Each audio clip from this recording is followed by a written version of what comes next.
Je trouve que la situation du Paris Saint-Germain dans ce mercato reste très très floue. En tout cas, j'ai pas l'impression que ça se bouscule énormément sur des dossiers prioritaires. On n'a pas encore de communication claire sur qui va faire le mercato, sachant que déjà l'an dernier, il y a eu une guerre un petit peu, enfin une guerre. Ça s'est coupé, le mercato s'est coupé en deux entre les pistes de Nasser, les dossiers de Nasser et les dossiers de Luis Campos, entre le catalogue de Nasser et le catalogue de Luis Campos. Et là, on est sur une année charnière parce que Kylian Mbappé va partir. Et pour l'instant, je trouve que le mercato du PSG est bien calme. Quand on voit qu'on est le 15 juillet et que le Bayern Munich, par exemple, fait un très très gros boulot sur le mercato des transferts, alors c'est pas la norme de tous les grands clubs, hein, même si le Real Madrid a déjà pris Mbappé et qui sont sur le dossier de Lenny Euro. Mais le Bayern Munich vient de faire Olysée, vient de faire Palinha. On parle d'une première offre pour Désiré Doué. Et moi, je trouve que ça tarde et que le dossier prioritaire, c'était pas le numéro 2 de Donnarumma au Paris Saint-Germain. Il y a quand même des dossiers prioritaires qui n'ont pas été, je trouve, traités assez rapidement. Je rappelle que moi, j'en avais parlé fin juin, mais la clause libératoire entre 90 et 100 millions d'euros de Bruno Guimaraes est passée sous le nez du Paris Saint-Germain et je pense que ça aurait été une très très bonne affaire, surtout que Newcastle, avec leur histoire de fair play financier que Julien Laurens nous avait expliqué, avait besoin de vendre. Là, aujourd'hui, la clause, elle est passée sous le nez du PSG et ils n'ont plus besoin d'argent parce que Minte a été transféré, je crois, à Brighton.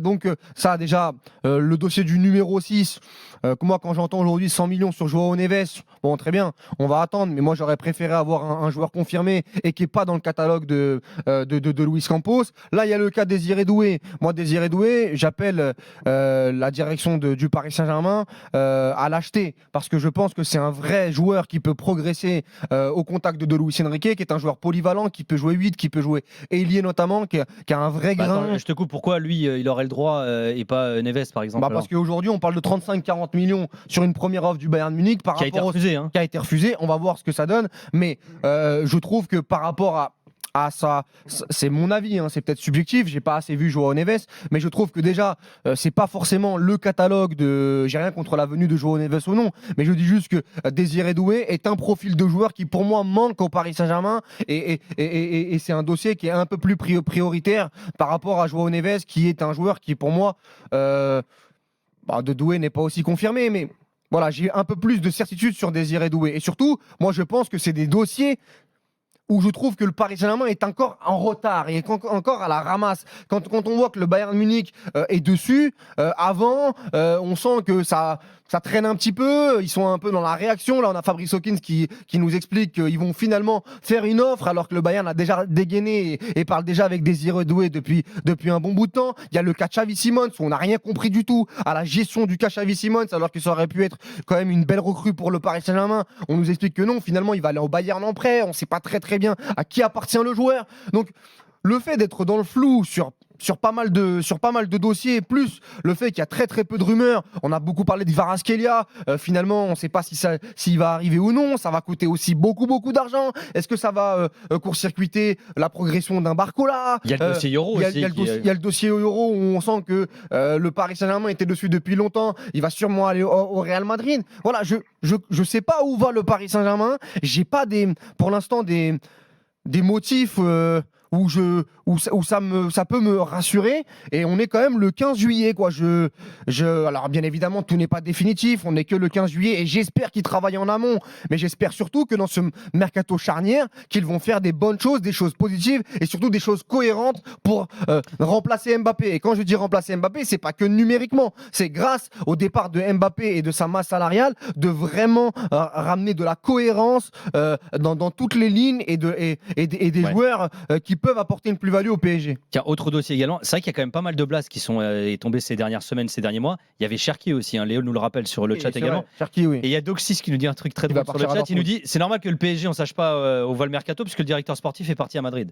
Donc non, mais ça c'est une question aussi. C'est qu'aujourd'hui, que fait Campos? Est-ce que Campos non mais là, il parlait de Mbappé en l'occurrence. Mais ah oui, ok, oui, d'accord. Okay. Bon, oui. Lionel, t'en penses quoi toi? T'arrives à capter ce qui se passe au PSG? C'est vrai que c'est flou hein, pour l'instant. Non, je suis d'accord avec Walid.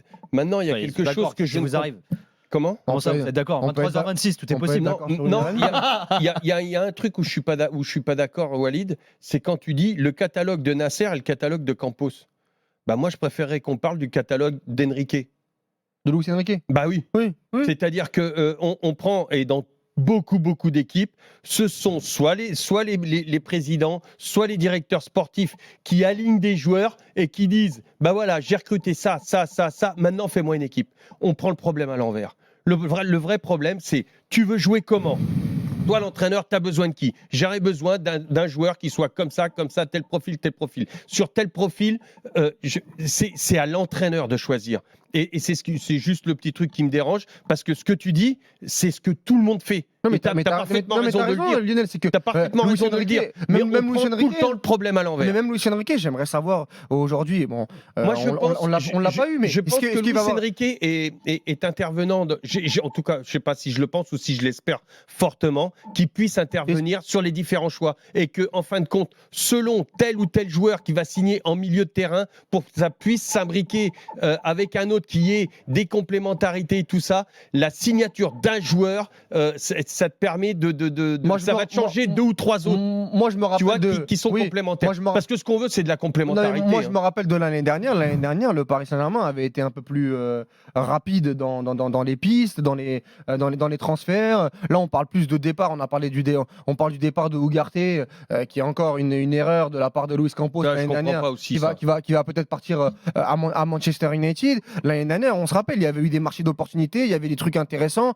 même si moi, je partageais pas tout. Mais en tout cas, il y avait de l'action. Et tu l'as dit sur Luis Enrique, moi j'attends beaucoup de Luis Enrique là-dessus, c'est que sur sa deuxième année, il va devoir aussi avoir des garanties et demander des garanties avec des joueurs qu'il les a déjà. Non, mais des joueurs qui peuvent lui plaire et qui peuvent correspondre à ce qu'il veut. Parce que je rappelle que l'année dernière, il y a quand même 2 joueurs qui sont arrivés pour 180 millions d'euros. On peut rajouter même Ugarte à 60 millions d'euros, qui ont terminé la saison sur le banc et qui ont passé globalement la saison sur le banc. Donc j'espère qu'il va avoir vraiment un travail entre le directeur sportif et le coach pour avoir vraiment de la qualité, des joueurs qui lui plaisent et surtout des joueurs qui vont jouer l'année prochaine. Parce que les secteurs, attention, les défenseurs centraux, on doit renforcer ce secteur-là. Un remplaçant à Hakimi, Lucas Hernandez, on ne sait pas quand il va revenir. Au milieu de terrain, il faut étoffer ça parce que moi, je ne veux pas revoir Warren Zaïre-Emery jouer 40 ou 50 matchs et être cramé quand il est blessé ou quand il est en méforme.